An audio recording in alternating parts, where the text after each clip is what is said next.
In recent years, the British comedian Hugh Laurie has become a huge success in America in his role as the curmudgeonly Dr. House. Funnily enough, the show's never become a hit in his home country, and his former comic partner Stephen Fry once said that he's sometimes asked in the UK whatever became of that Laurie bloke in Fry and Laurie.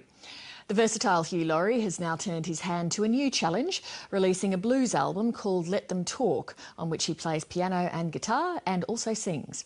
Hugh Laurie joined me earlier from London. Hugh Laurie, thank you very much for joining us. It's good to be here, thank you. You're an award-winning actor, a comedian, a highly accomplished musician, a champion rower, a writer, a director, the face of L'Oreal. You're an officer of the Order of the British Empire. Please, can you tell me that you're bad at cooking or pathologically untidy or something so I can feel a bit better about myself? No, I cook like an angel. No, I don't. I can't cook at all. I can't cook at all. And I also, by the way, I don't even recognise the person you just described. That sounds like a list of things that I... But I'm a jack of all trades, is what I am. A jack of all trades. And I think that's a respectable thing to aim for. We can't all be... We can't all be David Beckham. Sometimes even David Beckham can't be David Beckham. I read an article recently and it said that when you and Stephen Fry were younger, you were asked whose career you'd like to emulate. Fry said Alan Bennett, and you said a cross between Peter Ustinov and Clint Eastwood, perhaps with a dash of Mick Jagger. I was wondering, with the CD that you've just now released, if that's the dash of Mick Jagger finally coming in. No, that's the Peter Ustinov. I sing like Peter Ustinov. And I play the piano. Actually, no, Clint Eastwood does play the piano and plays very well. It seems to me that I was cheating in my answer because the whole point was to pick on one person, and there was I trying to get three people in one. Actually, I think the Mick Jagger thing was incorrect. I don't think I ever really had the sort of strutting front man. I don't think I could ever pull off. I have great admiration for it, for people who can do that, who want to be at the front of the stage and you know, cavorting. But it's not quite my thing. Where did the love of the blues come in from? I think it's such a magical, inexplicable thing that I think it's probably better not to try and analyse it too much. But I just know that the very first blues song I heard, it was as if a big hand had come out of the radio and just grabbed me by the throat, and it hasn't let go. Sometimes I think my baby's too good to die. Sometimes I think she should be buried alive.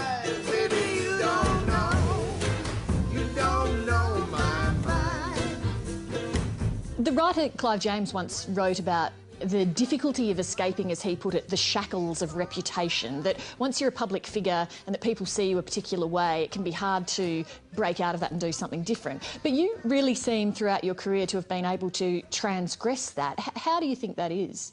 Well, my secret was never to do anything so well that you got trapped in it.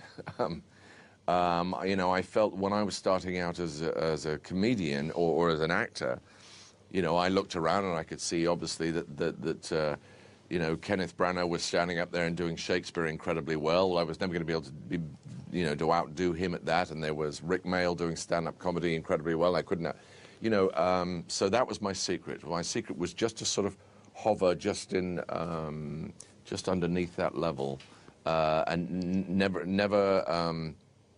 never excel too spectacularly in any one area. That's my secret. I'm giving it away now.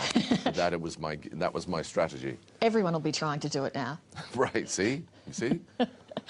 I recently finished Stephen Fry's latest memoir, and he writes about when you guys were starting out, as you've just alluded to. And one of the things that's clear is that the BBC and Granada TV pretty much gave you guys this incredible opportunity where they said, can we get you on board and you can pretty much just develop what you like for us.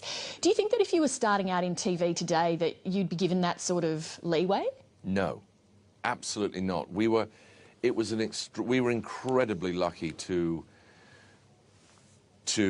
arrive when we did on the scene, and it really was a scene, actually, if ever there was. But it was about timing. So much of life is about timing, and therefore, really, what I mean is just good fortune. And we were incredibly lucky. We'd never have a chance like that now. I think it would. Now that people aren't given that sort of a freedom, I suppose. Well, I think that the audience has so fragmented now. You know, when we were doing the P.G. Wodehouse stories, Jeeves and Wooster, for example, we would have 10 million people would watch the show, and that wasn't even considered an especially, a gigantic hit. And it was successful, but not massive. Now, if you can get 2 million people to watch a show, you're enormous. Because the audience is so fragmented that therefore there isn't as much money to devote to particular things. People don't feel the inclination to experiment in quite the same way. They don't have the opportunity to experiment, and for that reason, we were just so lucky at that particular time. Are you given much leeway in the production of House to experiment at all? Do you improvise much on air, for example? Yes, it's all me, really. They just come up with a piece of paper saying, "Patience, ill," and I just sort of take it from there. It's lucky that you've got so many medical terms at the top of your head that you just throw out there. A lot of them are made up, actually. Just a jumble of Latin and Greek syllables. No, the scripts are pretty much syllable perfect, and I'm not just saying that. They really are.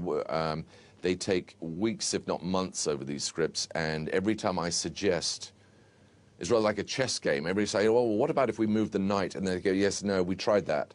And if you move the knight there, then the bishop takes, and you go, "Oh, okay, all right." So every time I suggest, what about this line or this joke or this idea, they say, "Yeah, and then we tried that," and it affects something else, and we can't do it. So I'm more than content to. That is although I can't read music, I can read words, and I sight read how. How do Americans take your self-deprecation? At face value, or do they get it? No, Americans, it must be said, don't quite understand the English fetish for self-deprecation, and quite rightly. They're a little bit baffled by it. And so you have to sort of keep it in check, because you can see them very rapidly lose interest. Because if you don't think you're worth talking to, then they don't either. So they don't find it charming, nor should they. Now look at that. I'm being self-deprecating about self-deprecation. That's crazy. Hugh Laurie, thanks so much for making time to speak to us tonight. Thanks very much. Thank you. Thank you.